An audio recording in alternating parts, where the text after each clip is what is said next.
22장 1절부터 19절 말씀, 구약성경 28페이지, 창세기 22장 1절부터 19절 말씀 저와 한 절씩 교독하시고 마지막 절 합독하겠습니다. 그 일 후에 하나님이 아브라함을 시험하시려고 그를 부르시되 아브라함아 하시니 그가 이르되 내가 여기 있나이다.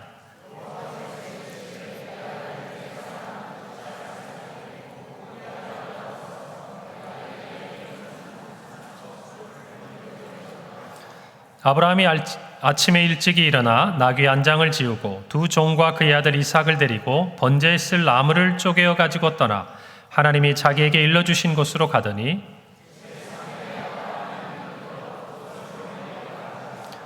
이에 아브라함이 종들에게 이르되 너희는 나귀와 함께 여기서 기다리라. 내가 아이와 함께 저기 가서 예배하고 우리가 너희에게로 돌아오리라 하고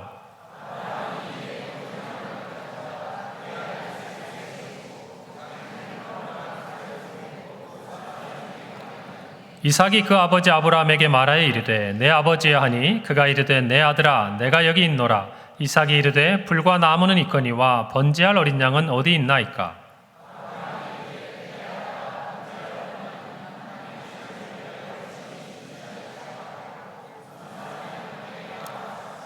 하나님이 그에게 일러주신 곳에 이른지라. 이에 아브라함이 그곳에 제단을 쌓고 나무를 버려놓고 그의 아들 이삭을 결박하여 제단 나무 위에 놓고 여호와의 사자가 하늘에서부터 그를 불러 이르시되 아브라함아 아브라함아 하시는지라. 아브라함이 이르되 내가 여기 있나이다 하매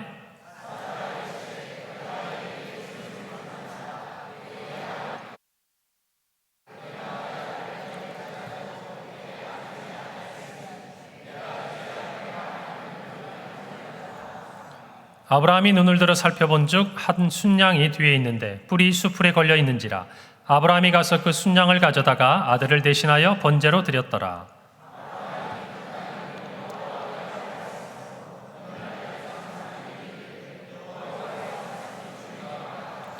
여호와의 사자가 하늘에서부터 두 번째 아브라함을 불러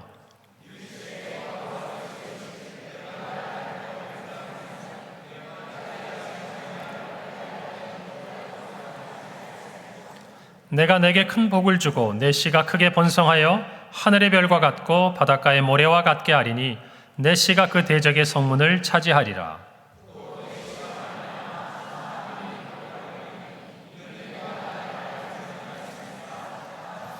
함께 읽습니다.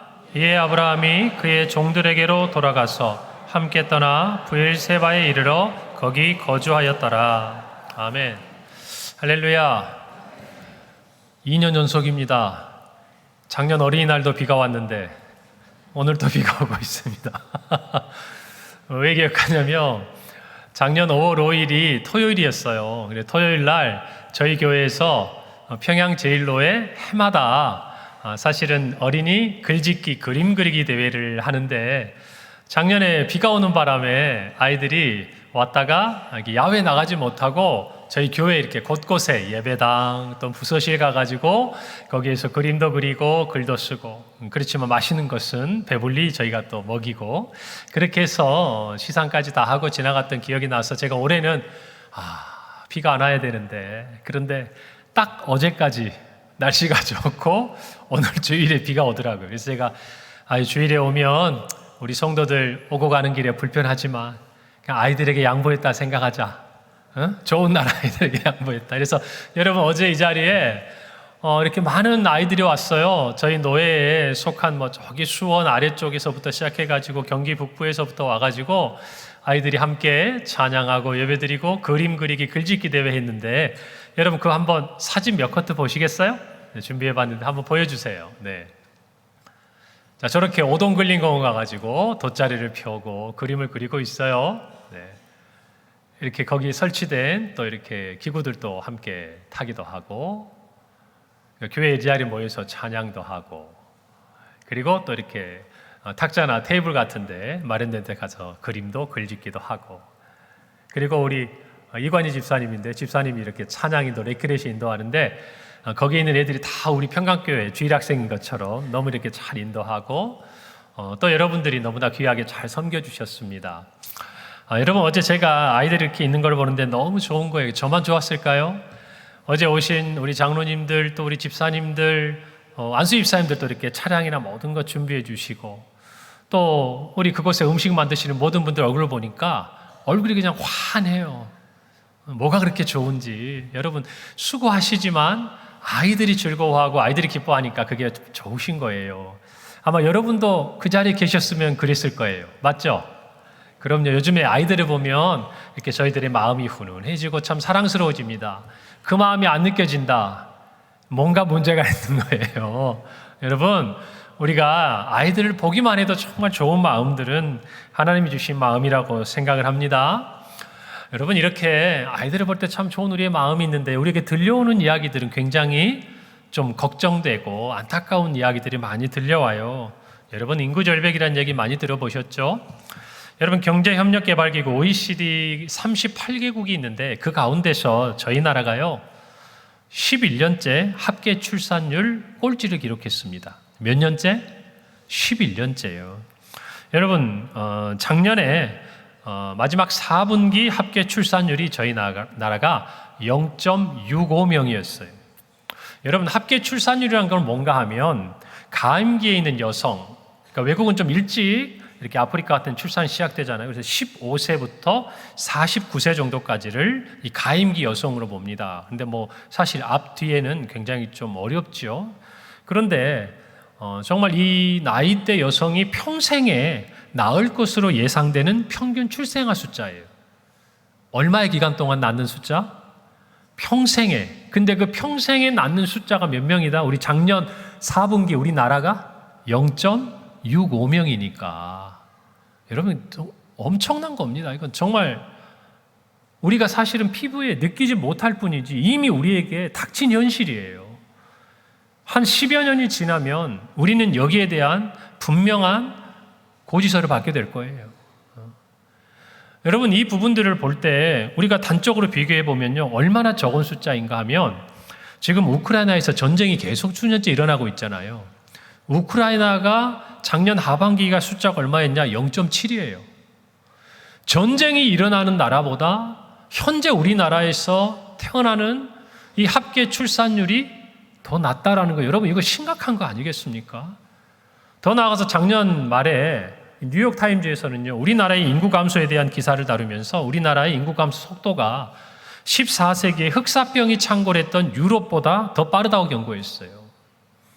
여러분, 이런 이야기들을 들을 때마다 사실 우리는 솔직히 말하면 피부에 와닿지 않아요. 그냥 어렵겠지. 뭔가 걱정스러워 하면서도 정작 이것이 우리의 정치, 경제, 사회, 국방, 교육 모든 전반에 걸쳐서 어떤 영향력을 가져올지는 사실은 우리가 피부에 와닿게 느끼지 못하는 것이 현실이라는 거예요. 여러분, 저와 여러분이 우리나라가 처한 이 현실 앞에서 정말 우리의 자녀들을 두고 본다면 여러분, 우리의 자녀들이 얼마나 귀한지 우리 다시 한번 생각해야 됩니다. 여러분, 이것을 극복하기 위해서 국가적으로도 수백조 원을 갖다가 출산을 위해서 저출산의 위기를 극복하기 위한 예산을 쓰지만 그게 실제적으로 얼마나 효과 있게 쓰이는지는 잘 모르겠어요. 여러분, 교회나 모든 사회나 모든 영역에서 이 부분에 대해서 힘쓰고 애써야 된다고 하지만 쉽지 않은 얘기. 여러분, 단적으로 이 자리에 교육계에서 교사로서 또는 학원이나 유치원 이런 데서 일하셨던 분들 현재도 한번 보십시오. 예전에 제가 다닐 때만 해도 한 반에 60명이 넘었어요. 그것도 오전반, 오후반 해가지고 여러분 다니셨던 기억이 있잖아요. 제가 전도사 때 이태원에서 사역을 했는데 초등학교가 2,000명이 넘었어요. 총 학생 수가. 근데 제가 거기를 떠나올 때, 그것도 벌써 20년 전인데 떠나올 때 그 해에 입학한 학생이 60명이었어요. 그러니까 2개 반 있는 거예요. 30명씩 2개 반. 여러분, 이것이 우리나라가 이미 시작된 현실이고 앞으로는 정말 우리 눈에 보여질 수밖에 없는 그런 현실이라는 것이죠. 여러분, 교회는 어떠합니까? 우리 교회도 마찬가지예요. 많은 교회들이요, 주일학교가 사라져가고 있습니다. 저희 교회처럼 영유치부, 유년부, 초등부, 중등부, 고등부 이렇게 나누어지는 교회가 몇 되지 않아요. 그냥 유초등부, 중고등부, 그것도 아니면 그냥 주일학부.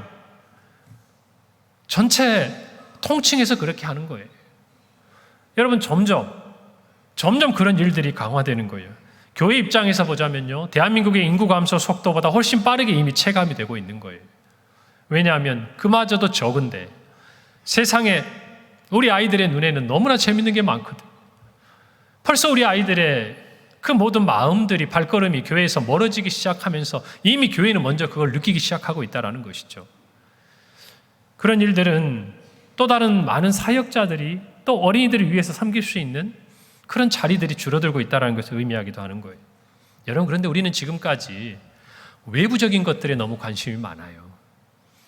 숫자가 얼마나 줄고 인구가 얼마나 줄고, 이렇게 가면 몇 년도가 되면 우리나라의 경제가 심각한 위기를 겪고, 또 정말 군인들이 이제는 숫자가 적어서 나라를, 국방의 의무들을 감당해야 되는 정말 이 기본적인 숫자마다 유지하지 못하고 전쟁의 위기가 높아져 갈 때 위험할 수밖에 없다라는 우려스러운 이야기들이 많아요.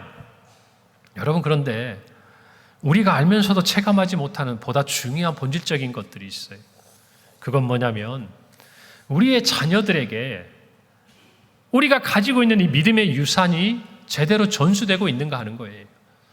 여러분, 본질적으로는 이게 더 중요하다고 저는 생각을 해요. 우리의 주일 학생이 몇 명이고, 여러분, 이미 정해진 상황을 바꿀 수는 없는 거예요. 여러분, 지금부터 감사하게도 우리의 젊은 세대가 정말 열심히 자녀들을 낳아준다고 해도 우리가 살고 있는 20년은요, 아이들을 보기 힘들어요. 우리들이 살아가고 있는 이 시대에는 정말 아이들로 인해서 우리가 누리고 있는 기쁨을 많이 잃어버리게 될 거예요. 여러분, 우리 젊은 세대의 책임입니까? 아니요. 어쩌면 기성세대가 더 많은 책임을 가지고 있는 거예요.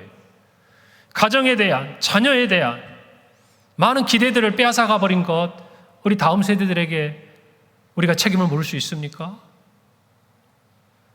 지금의 우리가 자녀들에게 보여준 모습의 결과라는 거예요. 지금 이 사회가 우리의 다음 세대들에게 보여준 모습의 결과가 지금 우리나라가 처한 상황이에요. 여러분, 이것을 타개하는 데는요, 많은 아이들이 태어나야 된다는 것, 물론 어느 정도 국가적인 위기가 되면 또 다시 상승 그래프로 그려가겠지만, 여러분, 그보다 더 중요한 게 있어요. 적어도 우리가 신앙의 세계에서, 믿음의 가정에서 보자면요, 우리의 자녀들도 많이 낳아서 정말 생육하고 번성하라는 하나님의 사명도 감당해야 되겠지만, 정말 우리 자녀들에게 제대로 된 믿음을 전수하는 것이 지금 할 수 있는 거예요. 지금 저와 여러분이 해야 하는 것이고 지금 할 수 있는 것이다, 그 말이에요. 그래서 어쩌면 저와 여러분이 피부에 와닿게 느껴야 하는 것은 우리의 다음 세대들이 빨리 자녀들을 낳아주어서 우리나라가 건강한 사이클을 회복해야 된다, 알아서 할 거예요. 아이들이 할 거라고요. 걔네들이 어떤 상황에 놓이면 이제는 생존의 문제가 되었기 때문에 할 거예요. 그런데 저와 여러분은 우리가 할 일을 해야 돼요. 우리 자녀들을 바라볼 게 아니라 이 시간 저와 여러분이 할 수 있는 게 뭔지를 발견해야 돼요. 그것이 뭐냐? 아이를 낳을 수 없다면요, 그 적은 믿음에 있는 우리의 자녀들을 제대로 된 신앙인으로 키워야 되는 거예요. 동의하십니까? 일당 100을 감당할 수 있는 신앙인으로 키워야 되는 거예요. 이 세상 앞에 나가서도 여러분, 세상에 동화되는 자녀들이 아니라 세상을 거슬러 올라가고 믿음으로 세상을 변화시키는 자녀들로 만들 수 있는 것은 지금 저와 여러분이 할 수 있는 거예요. 해야 하는 거예요. 여러분, 이것을 마음에 분명하게 간직하시기를 바랍니다. 결단하셔야 돼요. 이것이 우리 가정을 살리는 일이고 교회를 살리는 일이고 나라를 살리는 일이고 하나님의 나라를 위해 저와 여러분에게 주신 사명이다, 이 말입니다. 여러분, 우리가 지금 아이를 낳을 수는 없잖아요.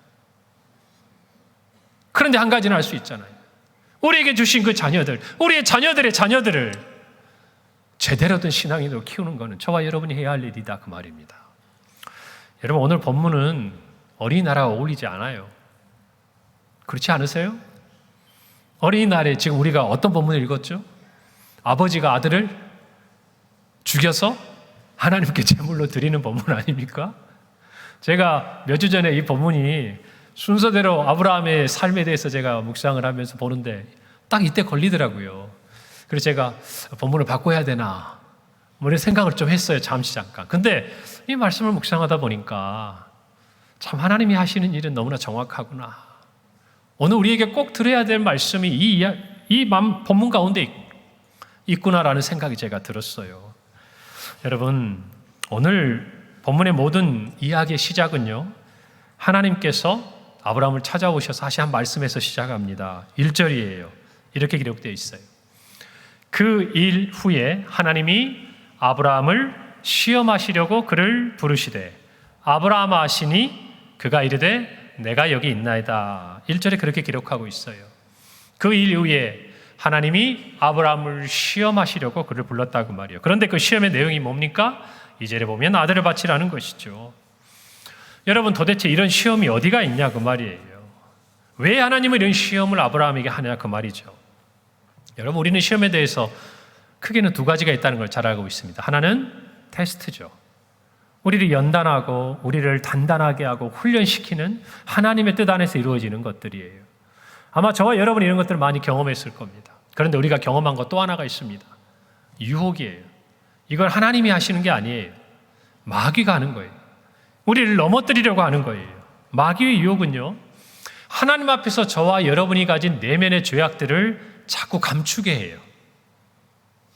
여러분, 마귀의 유혹을 따라가다 보면 자꾸 하나님과 나 사이에 비밀이 많아져요. 물론 우리만 그렇게 생각해요. 하나님 다 아시는 건데 점점 하나님 앞에서 내가 말하지 못하는 게 많아져요. 그게 마귀의 유혹을 따라가다 보면 우리가 경험하게 되는 것들이에요.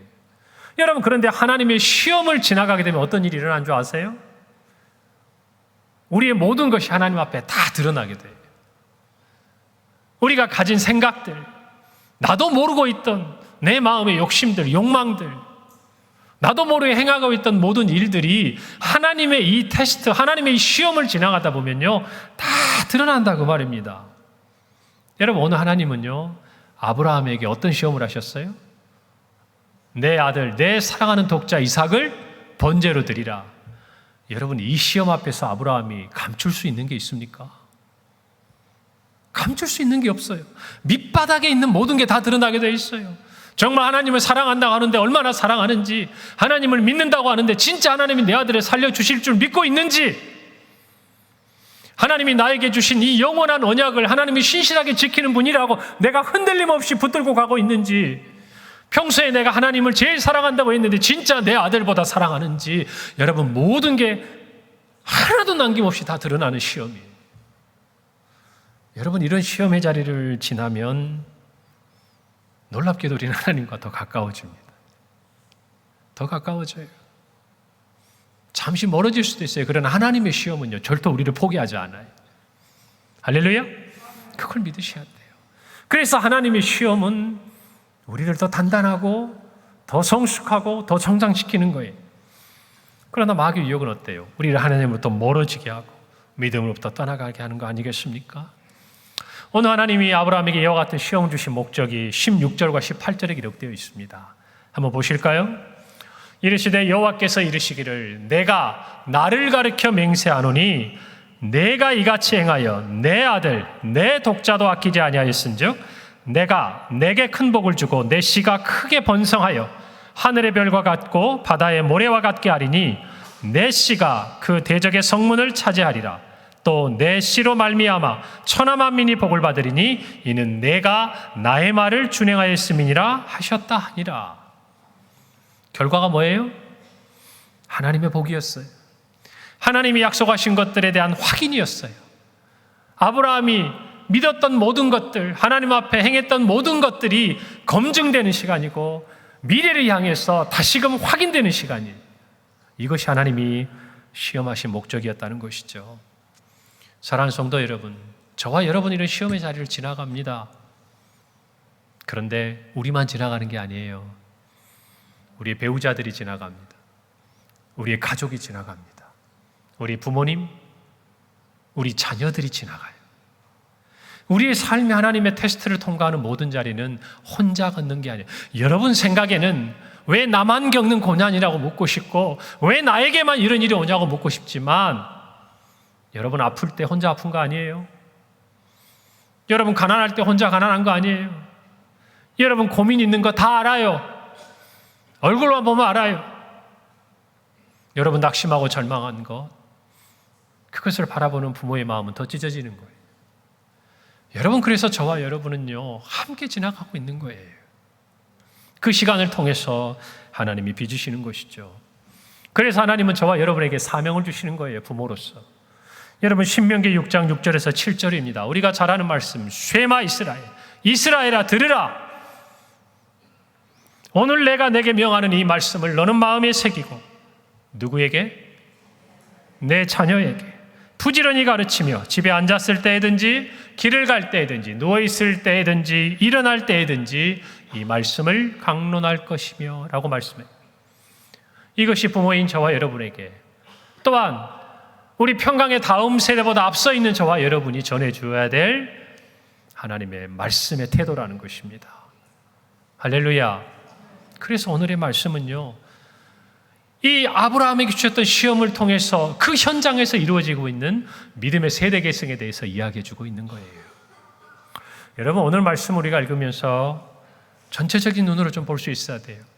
믿음의 세대 계승은요, 첫째로 일상의 경건의 삶을 통해 이루어집니다. 한번 저를 따라서 해봅시다. 일상의 경건의 삶을 통해 이루어집니다. 여러분, 우리는 오늘의 이 사건이 있기 전에 아브라함이 이와 같은 시험에 통과할 수 있게 한 두 가지 사건을 설교를 통해서 들었습니다. 첫 번째는 이스마엘을 보낸 사건이었어요. 그도 아들이었습니다. 그런데 너무나 냉정하게 내어보냈습니다. 무엇 믿고 보낸 거였어요? 하나님의 말씀이었어요. 하나님의 약속이었어요. 지금 여기서 보내면 꼼짝없이 광야에서 죽을 것 같은데 하나님이 말씀하셨어요. 그도 한 민족을 이루게 될 것이다. 사랑했어요. 아꼈습니다. 정이 있었어요. 그런데 보냈습니다. 누구를 믿고? 하나님을 믿고 보낸 거예요. 또 하나, 우리는 앞에서 아비멜렉과 조약을 맺었던 지난주에 설교를 떠올려야 합니다. 여러분, 그 설교의 마지막, 조약을 마치고 그들이 돌아간 다음에 아브라함이 했던 큰 두 가지 행동이 있었다고 말씀드렸죠. 창세기 21장 33절이에요. 아브라함은 부엘세바에 에셀나무를 심고 거기서 영원하신 여호와 이름을 불렀다. 여러분, 영원하신 여호와 이름을 불렀다가 어떤 표현이라고 그랬죠? 하나님께 예배하는 삶을 살았다. 이 말이라는 것이죠. 여러분, 이 두 가지가 사실은 오늘 아브라함이 하나님의 이 시험을 통과하게 된 아주 중요한 이유가 되는 거예요. 여러분, 믿음의 세대 계승은요, 어느 한순간에 이루어지는 것이 아니에요. 일상 가운데 끊임없이 일어나고 있는 우리의 모든 삶의 예배와 믿음의 그러한 이야기를 통해서 존수되어지고 있다는 것을 아셔야 돼요. 동의하십니까? 여러분, 이걸 기억해야 돼요. 우리는 꼭 어떤 대단한 하나의 사건을 통해서, 오늘 아브라함처럼 이런 이야기를 통해서 자녀들에게 우리의 신앙이 전수될 거라고 착각하는 경우가 있는데, 여러분, 자녀들은 우리보다 똑똑합니다. 한 번 하는 것 보고 인정해 주지 않아요. 우리의 자녀들이 매일매일 살아가면서 우리의 부모가, 자신의 부모가 어떻게 하나님 앞에 살고 있는지 보는 것이 부모가 한 번의 믿음의 결정보다 그들에게는 더 크게 보이는 거예요. 그걸 아셔야 돼요. 아이들도 속으로 이럴걸요. 한 번쯤은 나도 할 수 있다고 생각할지. 저와 여러분에게 있어서 제대로 된 믿음의 전수가 이루어지지 않는 것은 어느 결정적인 순간에 우리가 실패할 때가 아니에요. 오히려 저와 여러분들이 일상의 삶 가운데서 믿음으로 살고 있다면 어쩌면 우리가 그 믿음의 테스트를 통과할 때 힘겨워하고 넘어질 때 우리의 자녀들이 힘을 줄지도 몰라요. 난 아빠를 믿어. 아빠는 좋은 목사님이잖아. 좋은 장로님이잖아. 좋은 권사님이잖아. 우리 집은 믿음의 가정이잖아. 여러분, 이것이 제대로 된 믿음의 전수 아니겠어요? 그런데 저와 여러분은 그 아이들의 눈빛, 그 아이들의 생각을 외면한단 말이에요. 여러분이 예배의 자리에서 평소에 하나님 앞에 믿음의 삶을 어떻게 살고 있는지 누구보다 잘 아는 그 자녀들에게 여러분, 매일 일상의 경건의 삶이 아니고 어느 자리에서 우리가 믿음을 전수하겠습니까? 오늘 본문을 볼까요? 그럼 아브라함은 매일 일상에서 어떻게 전수했는가? 표가 나요. 매일매일 믿음의 그 전수, 그 세대 계승을 부모로부터 받고 있는 자녀들은 어딘지 모르게 표가 난다고요. 오늘 7절 볼까요? 이삭이 아버지에게 이렇게 묻습니다. 이삭이 그 아버지 아브라함에게 말하여 이르되 내 아버지 하니 그가 이르되 내 아들아 내가 여기 있노라. 이삭이 이르되 불과 나무는 있거니와 번제할 어린 양은 어디 있나이까? 여러분, 이삭은요 하나님께 제사하는 게 익숙했어요. 어릴 때부터 아버지를 따라서 아버지가 하나님 앞에 어떻게 예배하고 어떻게 제사를 드리고 자라오는 그 과정 가운데도 아버지의 어떤 모습을 보았지만 이것이 이삭에게도 몸에 배어 있는 거예요. 그러니까 이상하게 보이죠. 평소와 다른 거예요. 아버지의 모습이 불도 있고 나무도 있고 또 어린 양을 잡을 칼도 아버지가 가지고 가는데 정작 뭐가 없는 거예요. 정작 뭐가 없는 거예요. 제사를 드릴 제물이 없는 거예요. 그러니까 이삭이 아버지에게 묻죠. 아버지, 우리 아버지가 이럴 리가 없는데 왜 제물을 안 가져가지? 이미 이삭은요 예배자로서 무엇을 준비해야 되는지를 알고 있는 거예요. 여러분, 우리 어릴 때 생각해 보세요. 주일 전날 어떻게 합니까? 여러분 부모님에게 어떤 신앙의 교육을 받으셨어요? 헌금은 어떻게 준비하고 주일 갈 때 복장은 어떻게 갖추고? 여러분, 그게 단지 형식이었습니까? 그 형식을 갖추다 보면 하나님 앞에 준비할 마음이 준비되는 거였어요. 여러분, 우리는 그렇게 받았어요. 우리의 자녀들에게는 어떻게 전해야 되겠습니까? 우리의 자녀들이 예배의 자리에 나오면서 무엇이 준비되어야 하는지 알고 있습니까? 어떤 모습으로 예배의 자리에 나와야 하는지 우리 자녀들은 알고 있습니까? 무엇이 아직 준비되지 않았는지 자기 스스로가 그것을 깨닫고 있습니까? 자녀가 해야 할 몫이 아니에요. 그 자녀들이 그렇게 깨닫도록 우리 일상 가운데 우리 자녀들에게 가르쳐 주었어야 할 것들이다, 그 말입니다. 여러분, 아브라함은요 이 모리아 산에 오르기 전에 이미 그의 장막 터전에서 하나님께 어떻게 예배해야 되는지를 가르쳤어요. 이삭은 그것을 전수받았다는 것입니다. 여러분, 이번에 글짓기 그림 그리기 대회 제가 이렇게 상 받은 애들 쭉 보고 또 어제 와가지고 보니까 이게 참석한 애들 쭉 봤어요. 제가 한 말씀 드릴까요? 그 얼굴이 그 얼굴이에요. 매번 상 받는 애들이에요. 뭐 노예 성경고사 대회 나가고 찬양대회 나가는 애들이 걔네들이에요. 여러분, 이건 당연한 결과예요.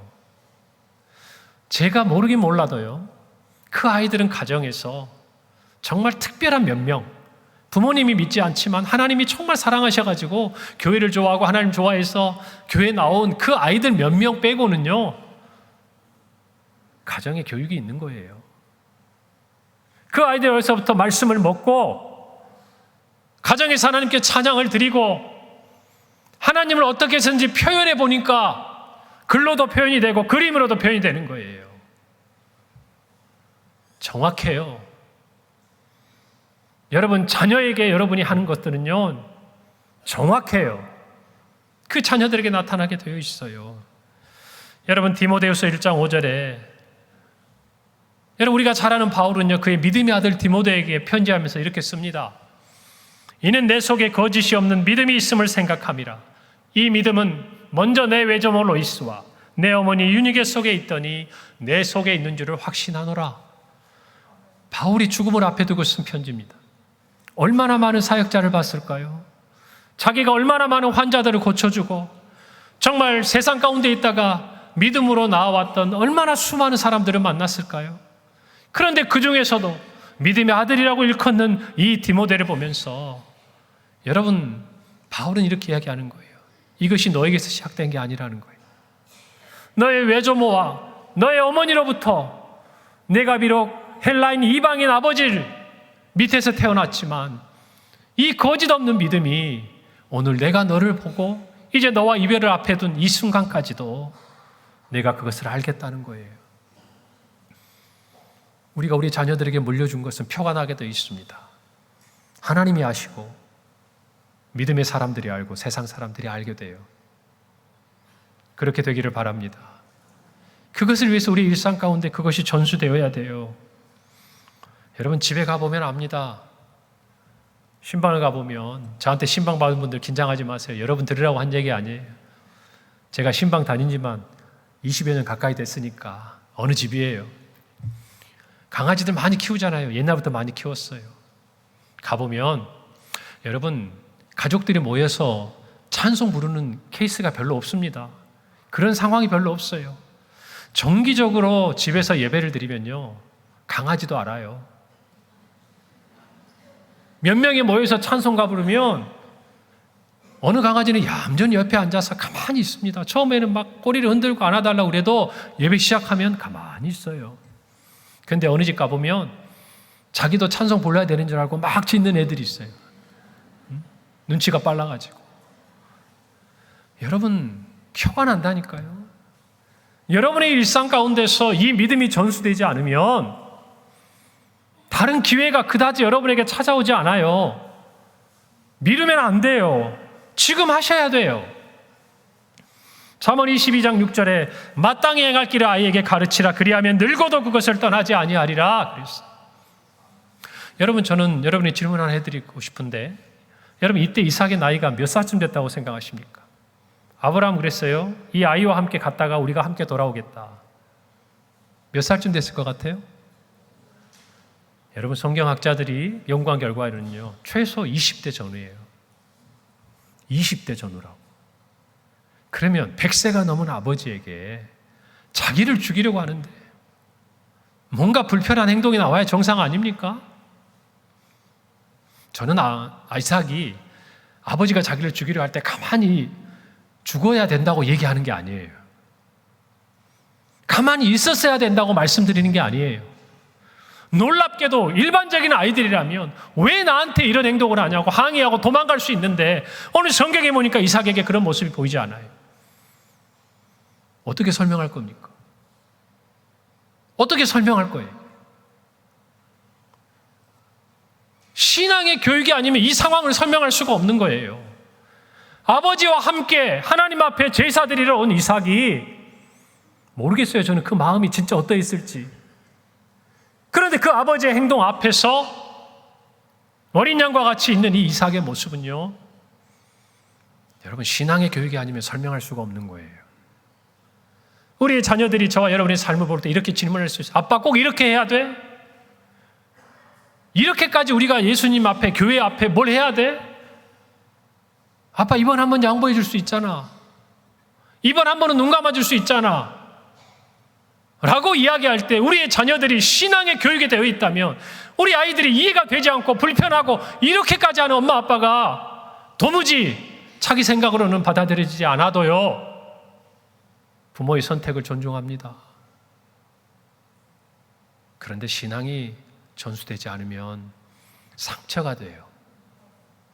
상처가 돼요.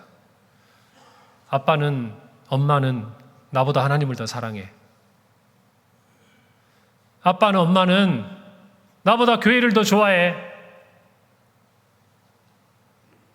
나를 돌아보기 전에 교회 사람들한테 더 잘해. 상처가 된다고요. 근데 그 이유가 아이들한테 있는 게 아니라니까요. 그 아이가 제대로 된 신앙의 교육을 받고 믿음의 전수를 받으면 그렇지 않아요. 여러분, 오늘 말씀을 듣고 시급하고 당장 여러분의 일상의 삶 가운데 믿음의 세대 계승 이루어 가시기를 바랍니다. 여러분, 두 번째로 한번 저를 따라서 해봅시다. 믿음의 시험을 통과하는 순간에 이루어집니다. 여러분, 앞서도 말씀드렸지만요, 세대 계승은 믿음의 시험을 통과하는 과정에서 보다 강하게 일어납니다. 여러분, 하나님께서 아브라함에게 이삭을 번제로 드리라고 하실 때 강조하신 부분이 있어요. 오늘 2절 볼까요? 여호와께서 이르시되 내 아들, 내 사랑하는 독자 이삭이라고 그랬어요. 그 독자를 나에게 번제로 드리라고 말씀하신 거예요. 강조하셔요. 누구의 아들이다? 아브라함, 너의 아들. 아브라함, 네가 사랑하는 그 독자. 여러분, 이 하나님의 말씀 속에 하나님과 이삭의 유대관계가 느껴집니까? 마치 하나님이 이삭과 자기는 아무런 상관이 없는 것처럼 네 아들, 네가 사랑하는 독자를 나에게 번제로 드리라. 여러분, 하나님의 이 말씀 가운데 시험의 이유가 있고 힌트가 있어요. 여러분, 하나님은 이 시험을 통과한 이후에 무엇을 알려주기를 원하셨을까? 아브라함에게 너의 자녀이지만 너의 자녀이기 이전엔 나의 자녀라는 것을 알려주고 싶은 거예요. 네가 사랑하고 있지만 나의 사랑은 그보다 크다는 것을 알려주고 있는 거예요. 여러분, 하나님이 여러분의 자녀들을 사랑할 기회를 드리세요. 하나님에게 양보하세요. 하나님이 여러분의 자녀를 사랑하지 않는 것 같나요? 여러분의 자녀는 하나님의 자녀가 아닌 것 같아요? 그래서 여러분의 품 안에 꽁꽁 안 놔두고 계십니까? 그렇지 않아요.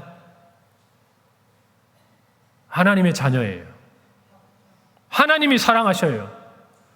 그분이 책임지신다 그 말입니다. 아브라함도 이삭도 이것을 깨달았어야 돼요. 여러분, 바닷가재 아시죠? 랍스타라고 얘기하면 아실 거예요. 맛있죠? 근데 사실 별로 그렇게 맛있는지는 잘 몰라요. 먹어보면 별것도 없어요. 그런데 이 랍스타가 정말 장수하는 생물이에요.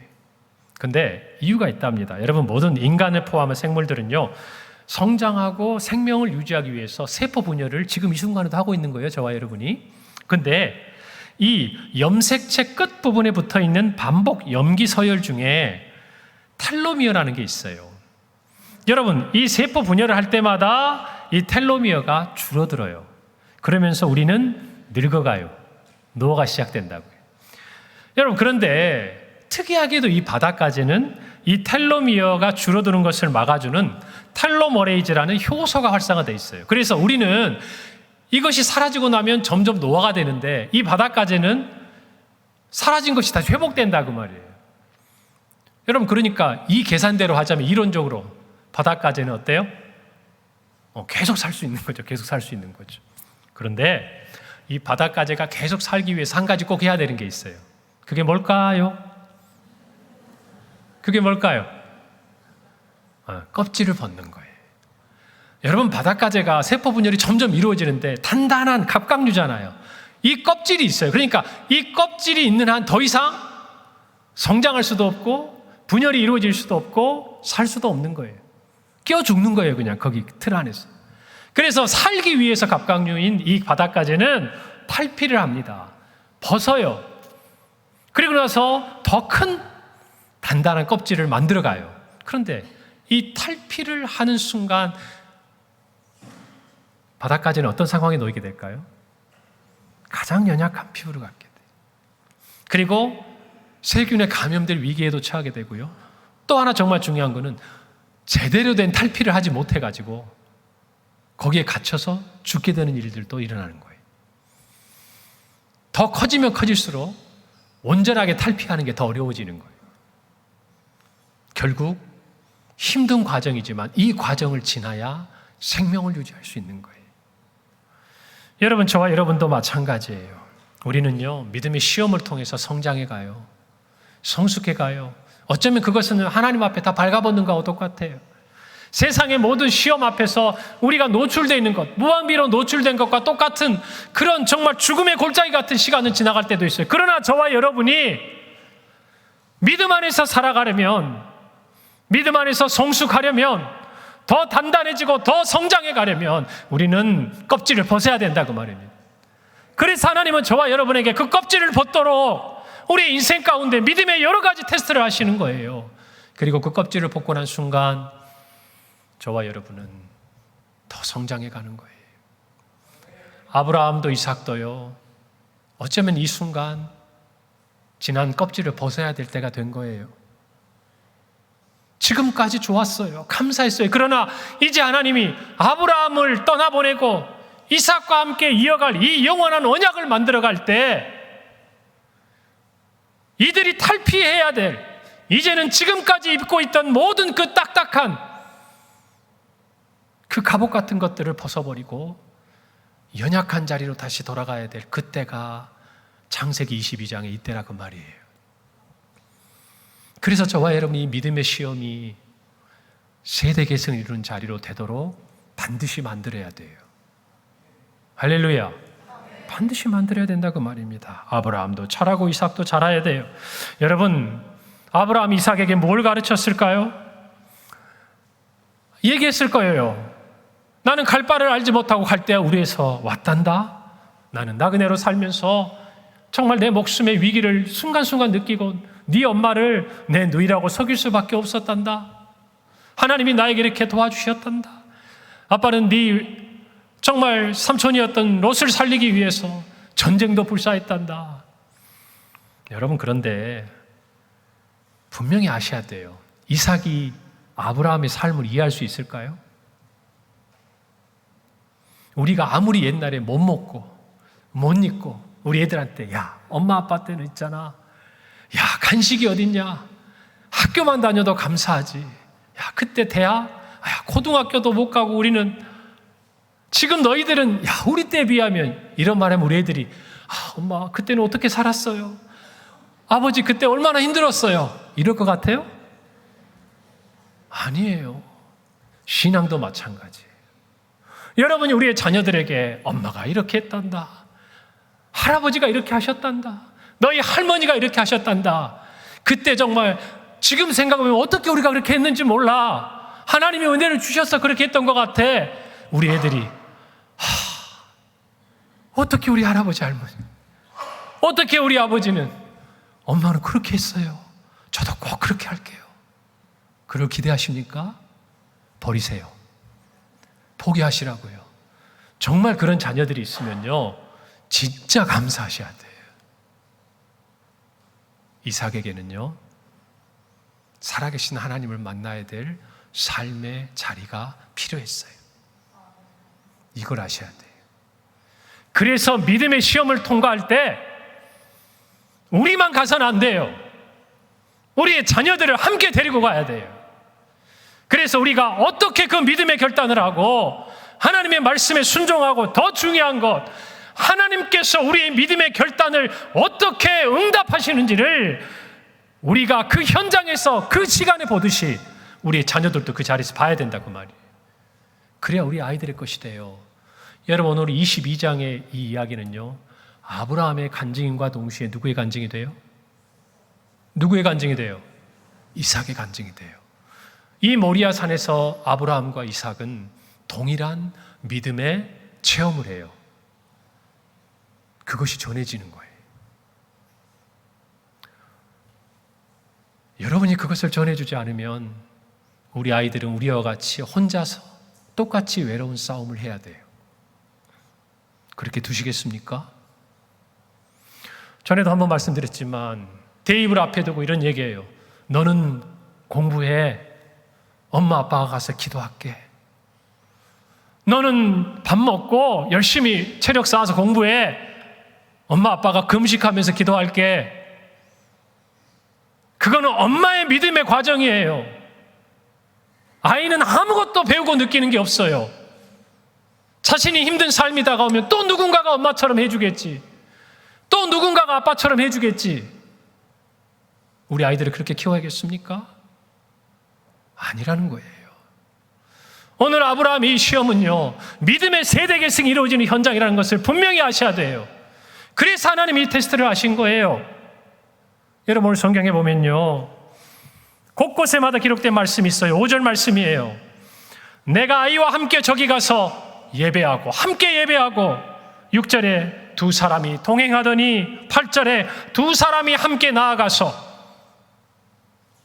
우리의 믿음의 현장은, 그 믿음의 테스트를 지나는 시간은 우리의 자녀들, 우리의 가족들과 함께 가는 시간이어야 돼요. 함께 가는 시간이어야 돼요. 여러분이 그걸 아셔야 돼요.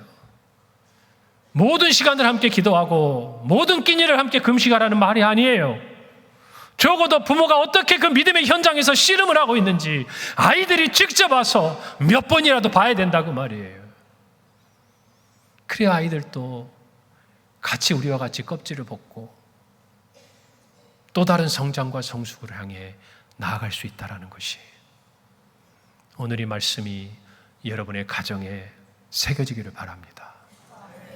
여러분, 그냥 이해할 수 없는 하나님의 이 명령이요, 사실은 아브라함과 이삭을 향한 믿음의 세대에게서 이루는 아름다운 자리였다는 것을 기억하시고, 오늘 여러분에게 믿음의 테스트를 지나가는 삶의 자리가 있거든, 오늘 이 말씀을 기억하시고 여러분의 배우자들과 여러분의 자녀들과 여러분이 사랑하는 분들과 함께 지나가기를 바랍니다. 믿음의 세대 계승이 이루어지는 현장이 되도록 하나님이 도와주실 거예요. 기도하겠습니다. 하나님, 은혜를 감사합니다. 오늘 말씀을 마음에 새깁니다. 우리의 모든 가정마다 믿음의 세대 계승이 이루어지게 하여 주옵소서. 우리 일터마다, 우리의 모든 사업장마다, 우리와 함께하는 모든 사람에게 우리가 만난 하나님, 우리를 살리시고 우리를 사랑하시고 우리를 인도하시는 그 하나님을 함께 만나고 함께 체험하도록 우리 모든 성도들의 믿음의 그 삶을 일상과 또 믿음의 그 현장에서 확인하게 도와 주시옵소서. 예수님의 이름으로 기도합니다. 아멘.